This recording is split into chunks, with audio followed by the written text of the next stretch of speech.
بسم اللہ الرحمن الرحیم۔ السلام علیکم، میرے چینل میں آپ کا استقبال ہے۔ آج کی یہ ویڈیو ہماری آٹھویں کی کتاب اپنی زبان کا چیپٹر نمبر 18 ہے۔ سبق نمبر 18 جو ہے قرۃ العین حیدر کے بارے میں۔ تو یہ جو ہے اردو کی مشہور شخصیتوں میں سے ہے، وہ ایک مشہور ناول نگار اور افسانہ نگار بھی تھی، تو ان کے بارے میں ہم پڑھیں گے۔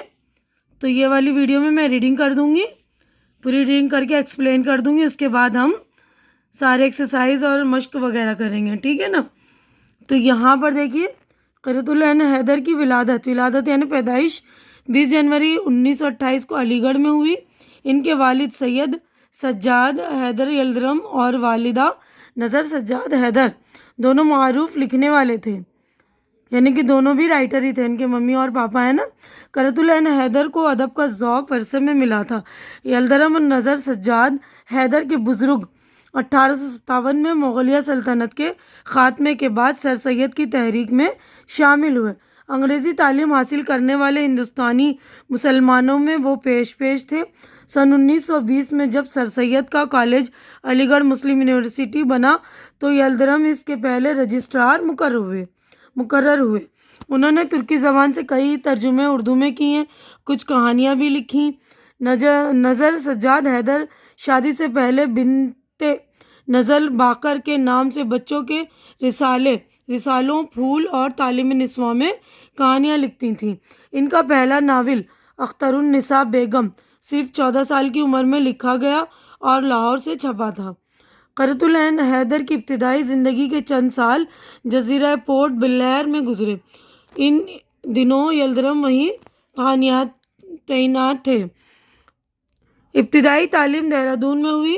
لکھنؤ کے مشہور ایزابیلا تھورن کالج سے بی اے کی ڈگری حاصل کی اور لکھنؤ یونیورسٹی سے سن 1947 میں انگریزی ادب میں ایم اے کیا۔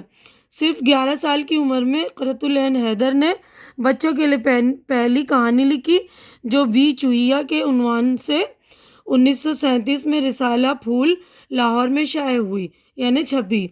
5 سال بعد دوسری کہانی یہ باتیں لاہور ہی کے مشہور رسالہ ہمایوں میں چھپی۔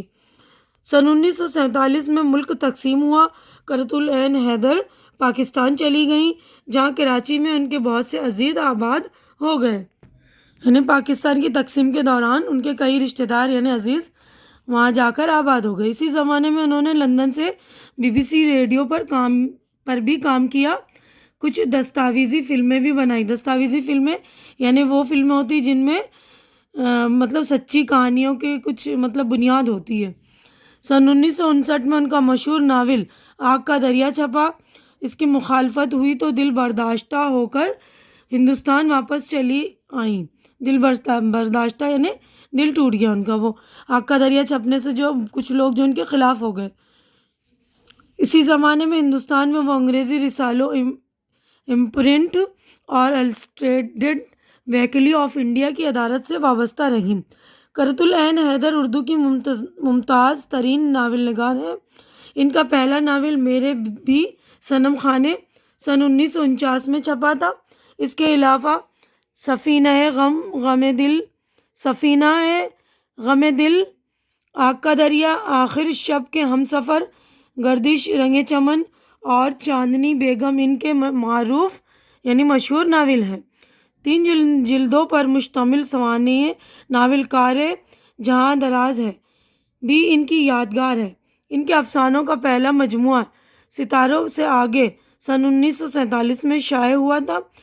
اس کے بعد 3 مجموعے شیشے کے گھر، پتجھڑ کی آواز اور روشنی کی رفتار چھپے، اور بچوں کے لیے کہانیاں لومڑی کے بچے، بہادر، میاں ڈھینچو کے بچے، شیر خان اور ہرن کے بچے وغیرہ بھی لکھی تھیں۔ ان سے متعلق خطوں کا مجموعہ دامان باغ ماں کے نام سے اور ان کے اہل خاندان، دوستوں اور ہم عصروں کی تصویروں کا البم کف گل فروش بھی شائع ہو چکا ہے۔ قرۃ العین حیدر کی تنقیدی مضامین کا مجموعہ داستان عہد گل ہے۔ انگریزی اور ہندی میں ان کی کتاب کے متعدد ترجمے شائع ہوئے ہیں۔ سن